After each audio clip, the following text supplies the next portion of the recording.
Hi, this is Miss K. In today's video, I'll show you how to check mobile data usage on your Android device. To get started, open the Settings app on your Android phone.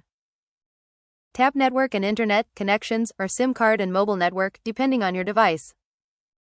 Then, select Data Usage or Mobile Data Usage.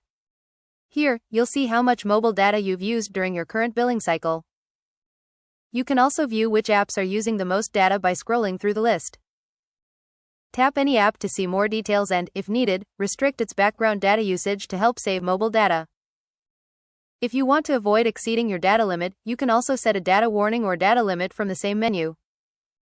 Your phone will notify you or automatically turn off mobile data when the limit is reached, depending on your settings. And that's it, you've successfully learned how to check mobile data usage on your Android device. Happy watching! Don't forget to like, share, and subscribe for more helpful tutorials.